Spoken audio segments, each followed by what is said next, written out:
Okay,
I'm using a Tim Holtz distressing tool here, but you don't have to. You can actually use scissors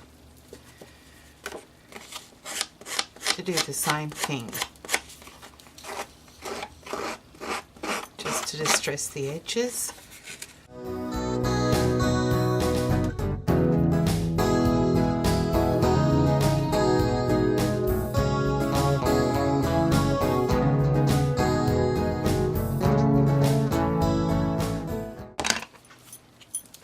Okay, I'm using Vintage Photo Distressing by Ranger, but you can use any other coloured or any other ink that you want. And I'm just distressing, well, just colouring in those, inking those edges so that it gives it that old look.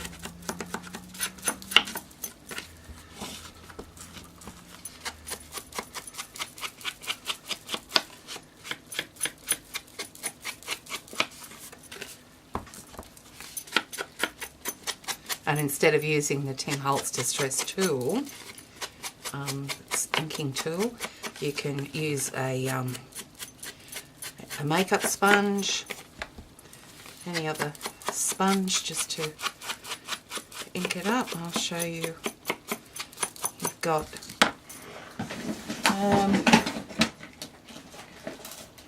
okay, let me get the Vintage Photo one out.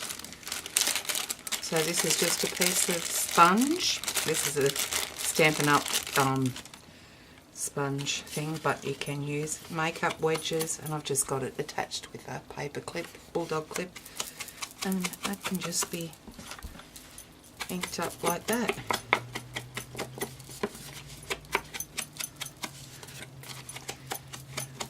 And because it's an old photo, what I'm going to do, I'm just going to ink that edge there, so I'm going to curl it over, so I want it a bit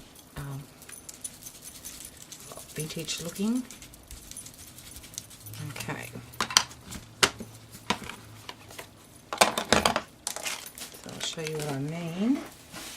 I'm just going to get my pokey tool, my paper piercer, and just rolling that over like that.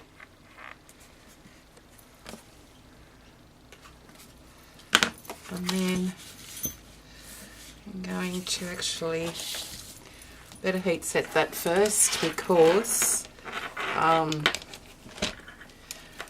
the ink's still wet, so I want it to dry. The adhesive won't dry it, won't stick it if it's not completely dry.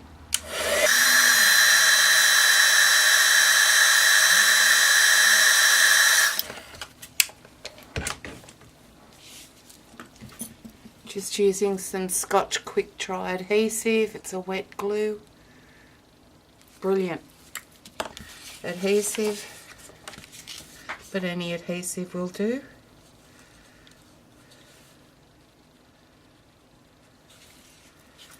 And just drop the lid.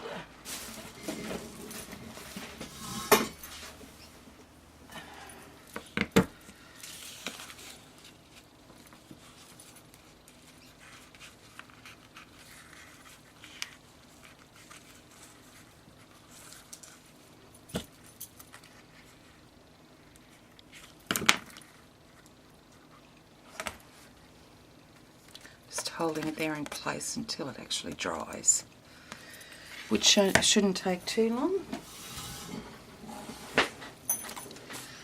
Okay, that's it now. I can attach it to the background, just using the ATG. Any double-sided tape will do.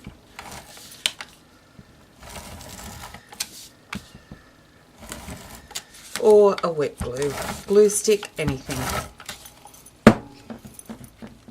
Just want to round that up. I just squashed it a little bit. I'm going to put it along this way, even though the text is going that way. And I only want not quite 1/8 of an inch around it. So there we go. Now I can cut that out,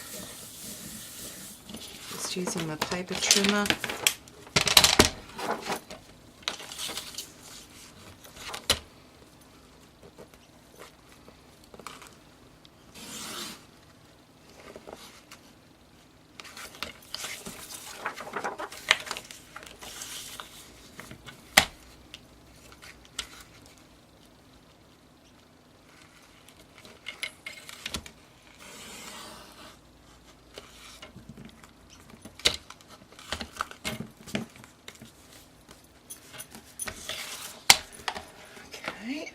And now I'm going to ink the edges again of the background paper.